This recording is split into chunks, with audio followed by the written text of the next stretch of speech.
ಅವರು ಬೆಚ್ಚನೆಯ ಸೂರು ಕಟ್ಟಿಕೊಳ್ಳಲು ಪಾಯ ಆಗಿತ್ತಿದ್ರು. 5-6 ಅಡಿ ಆಳ ತೆಗೆಯುತ್ತಿದ್ದಂತೆ ತಾಮ್ರದ ತಂಬಿಗೆ ಸಿಕ್ಕಿತ್ತು. ಒಳಗೆ ಏನಿದೆ ಅಂತ ನೋಡಿದವರು ದಂಗಾಗಿದ್ರು. ಈ ಸುದ್ದಿ ತಿಳಿದ ಡಿಸಿಎಸ್ಪಿ ಸ್ಥಳಕ್ಕೆ ದೌಡಾಯಿಸಿದ್ರು. ಅಷ್ಟಕ್ಕೂ ಅಲ್ಲಿ ಸಿಕ್ಕ ತಂಬಿಗೆಯಲ್ಲಿ ಏನಿತ್ತು ಅಂತೀರಾ? ಈ ಸ್ಟೋರಿ ನೋಡಿ.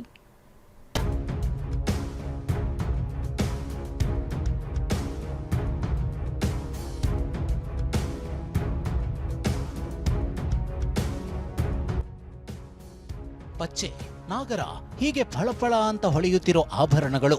ಸ್ಥಳಕ್ಕೆ ಓಡೋಡಿ ಬಂದ ಡಿಸಿಎಸ್ಪಿ, ಶಸ್ತ್ರಸಜ್ಜಿತ ಪೊಲೀಸರಿಂದ ಭದ್ರತೆ, ಆಭರಣ ಪರಿಶೀಲಿಸ್ತಿರೋ ಅಕ್ಕಸಾಲಿಗ, ಕುತೂಹಲದ ಕಣ್ಣಿನಿಂದ ನೋಡ್ತಿರೋ ಗ್ರಾಮಸ್ಥರು. ಈ ದೃಶ್ಯ ಕಂಡಿದ್ದು ಐತಿಹಾಸಿಕ ಹಿನ್ನೆಲೆ ಇರೋ ಲಕ್ಕುಂಡಿಯಲ್ಲಿ.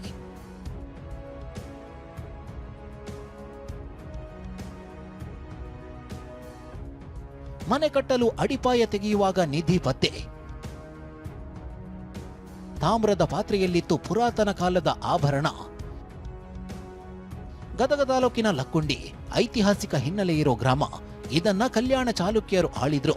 ಲಕ್ಕುಂಡಿಯಲ್ಲಿ 101 ದೇವಾಲಯಗಳು, 101 ಬಾವಿಗಳು, ಹೀಗೆ ಪುರಾತನ ಕುರುಹುಗಳಿವೆ. ಇಂತಹ ಐತಿಹ್ಯ ಇರೋ ಗ್ರಾಮದಲ್ಲಿ ತಂಬಿಗೆಯಲ್ಲಿ ಒಟ್ಟು 466 ಗ್ರಾಂ ಚಿನ್ನ ಪತ್ತೆಯಾಗಿದೆ. ಈ ಸುದ್ದಿ ಕಾಡ್ಗಿಚ್ಚಿನಂತೆ ಹಬ್ಬಿತ್ತು. ಇಡೀ ಊರೇ ಜಮಾಯಿಸಿತ್ತು.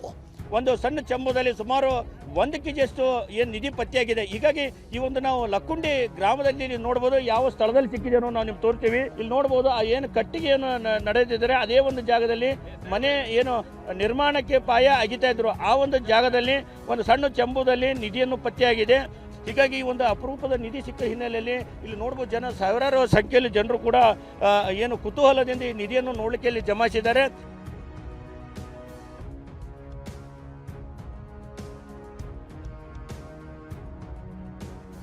ಗಂಗವ್ವ ಬಸವರಾಜ ರಿತ್ತಿ ಎಂಬವರು ಸೂರು ಕಟ್ಟಿಕೊಳ್ಳಲು ಅಡಿಪಾಯ ತೆಗೆಯುತ್ತಿದ್ರು. ಆಗ ತಾಮ್ರದ ತಂಬಿಗೆ ಕಾಣಿಸಿದೆ. ಅದೇನು ಅಂತ ಮನೆಯವರು ನೋಡಿದಾಗ ತಂಬಿಗೆ ತುಂಬೆಲ್ಲ ಪುರಾತನ ಕಾಲದ ಆಭರಣ ನೋಡಿ ಚಕಿತಗೊಂಡಿದ್ದಾರೆ. ಕೂಡಲೇ ಗ್ರಾಮದ ಹಿರಿಯರ ಮೂಲಕ ತಹಶೀಲ್ದಾರ್ಗೆ ಸುದ್ದಿ ನೀಡಿದ್ದಾರೆ. ತಕ್ಷಣವೇ ಸ್ಥಳಕ್ಕೆ ಎಡಿಸಿ ದುರ್ಗೇಶ್, ಎಸ್ಪಿ ರೋಹನ್ ಜಗದೀಶ್ ಭೇಟಿ ನೀಡಿದ್ರು. ಶಸ್ತ್ರಸಜ್ಜಿತ ಪೊಲೀಸರಿಂದ ಭದ್ರತೆ ಒದಗಿಸಲಾಗಿದೆ.